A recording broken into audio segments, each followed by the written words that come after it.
Shabbat Shalom Muvorach. Nous sommes Parashat Devarim, Shabbat Hazon, la veille de Tisha B'Av. Et on est on est dans un stress, très grand stress. On est entouré de tous les ennemis et tous disent la même phrase. Amru, lechu v'nachidem migoy, v'lo yizacher shem Israël od. Ils ne veulent pas nous évincer, ils veulent nous exterminer, pshuto kemashma'o, et s'ils pouvaient le faire un jour avant l'autre, ils l'auraient fait. Finalement, l'histoire revient. Moshe Rabbeinu, à la fin de sa carrière, il a ramassé tous les Bnei Israël et leur a dit venez tous sans absent. Et il a commencé à leur raconter en bref tous les grands événements que Am Israël a subis. Là, ils sont partis dans Shittim, où ils sont passés avec les filles de Moab. Là, il y a eu Meriva, Het Korah, les Mraglim, toutes les Averot où il y a eu chaque fois des scandales et des catastrophes. Et il leur dit, voilà, maintenant vous allez rentrer en Israël, soi-disant, faites attention. Dit le Rashi, pourquoi il les a rassemblés tous? Celui qui veut venir, il vient. Celui qui veut venir ne vient pas. Il dit, parce que sinon, après que certains vont écouter, les autres qui n'ont pas écouté, ils vont dire, attends, qu'est-ce qu'il a dit? Pourquoi on n'a pas répondu ça? Pourquoi on n'a pas dit à Moshe Rabbeinu ça? Et ça veut dire quoi? Ça veut dire que tout simplement, il leur a dit, maintenant voilà, vous êtes tous là, celui qui a quelque chose à dire, il n'a qu'à le dire. Or, qu'est-ce qu'ils vont dire quand quelqu'un reproche à l'autre? Qu'est-ce qu'il doit dire? Il leur dit que vous étiez très incorrect dans les Meraglim. Il leur dit que vous étiez très incorrect quand vous avez demandé de l'eau comme des sauvages. C'est très incorrect quand vous commencez à grogner et vous n'avez rien. C'est très incorrect de laisser et d'aller vers les filles de Moab. Qu'est-ce qu'ils vont dire? Qu'est-ce qu'ils vont dire? Pourquoi? Qu'est-ce qu'ils peuvent répondre? Qu'est-ce qu'ils peuvent répondre? Et deuxièmement, il ne leur a pas demandé de réponse. Il est en train de signaler des situations et c'est fait. C'est des choses vraies, claires et nettes. Il n'y a rien à discuter. Ben, tout simplement, il leur a dit, celui qui veut, chaque chose, ils pouvaient répondre. Qu'est-ce qu'ils vont dire? Korah. Il dit, Korah, il nous a pris de court et puis nous a convaincus. Il a fait énormément de pub. Et on s'est fait avoir. Les filles de Moab, eh ben, on est venus, ils sont venus, on s'est fait attraper, etc., etc. Même Meriva, on avait soif. Eh ben, on a crié. C'est vrai qu'on a demandé de manière pas belle, mais il faut aussi savoir c'est quoi crever de soif. Donc ils pouvaient répondre. Mais là, ils n'ont rien répondu. Donc c'est bien. S'ils n'ont pas répondu, c'est qu'ils acceptent la remontrance. C'est qu'ils acceptent le reproche. C'est très bien. En d'autres termes, Am Israël, après tous ces événements du Midbar, ils ont vécu, ils ont très bien compris toutes les remontrances, y compris la remontrance d'être enterré dans le Midbar qui ne mériterait pas de rentrer en Israël. Ils l'ont très bien compris. Et finalement, alors à quoi ça sert de faire le reproche? Tout simplement pour ne pas replonger dans la même faute. La question se pose, c'est que Moshe Rabbeinu, il est en train de parler avec la nouvelle génération.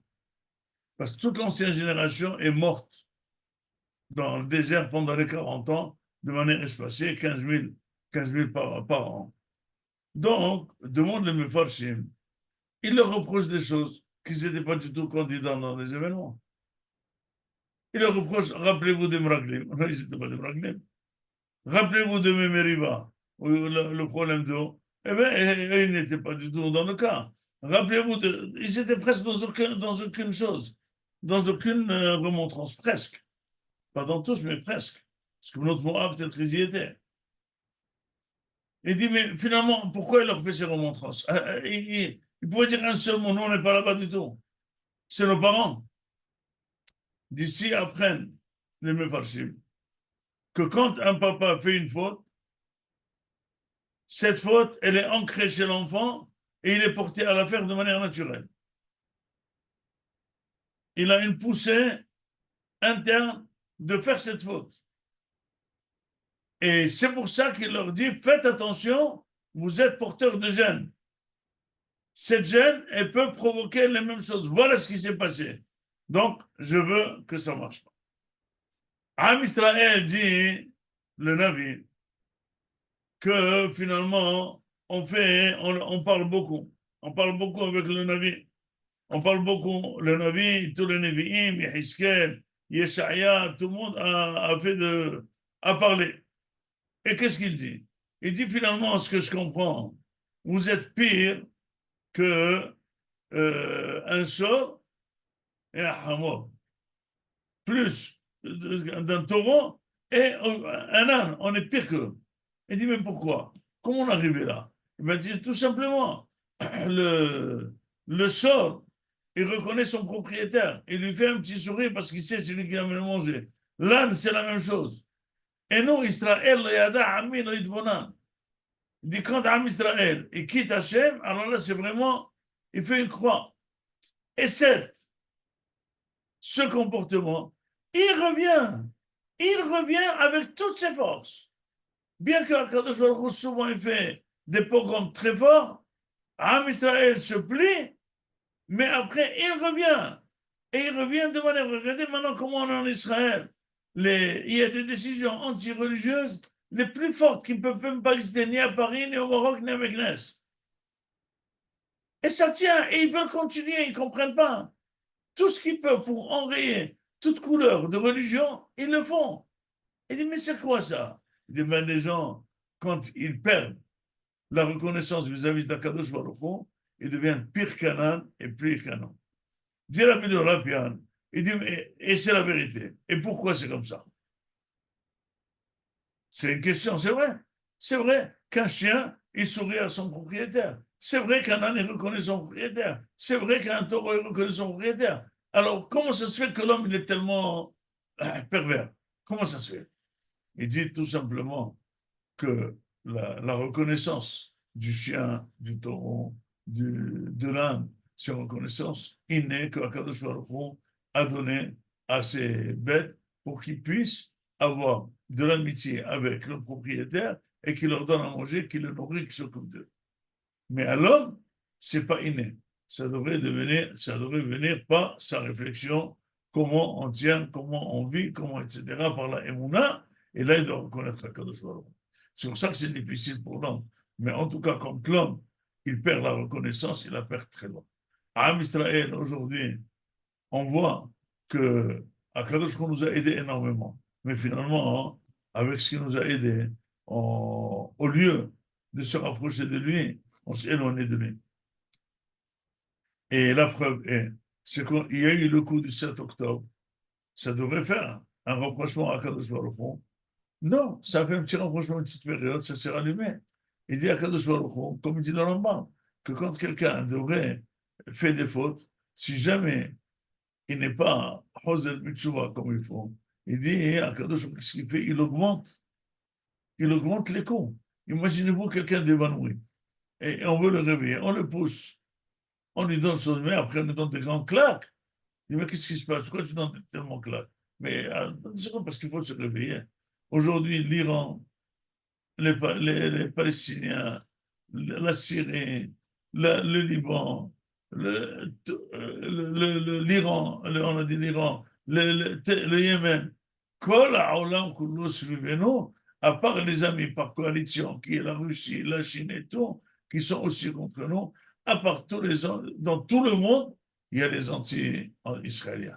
Donc, l'Israélien aujourd'hui, Baruch Hashem, il ne peut pas crier haut et fort, je suis juif, et être comme un goy, ça ne marche pas.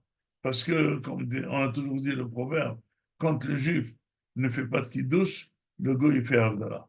Quand le juif il dit pas moi je suis saint, le goy lui dit allez, va, il le dénigre. Tu veux être comme moi, ça ne marche pas. Au lieu de dire à Mavdil, ben Israël la Amim, à Mavdil ben Amim l'Israël. Kadosh Baruch Hu, il a fait une muraille entre les Goïs et Israël, ils n'arrivent pas à se mélanger.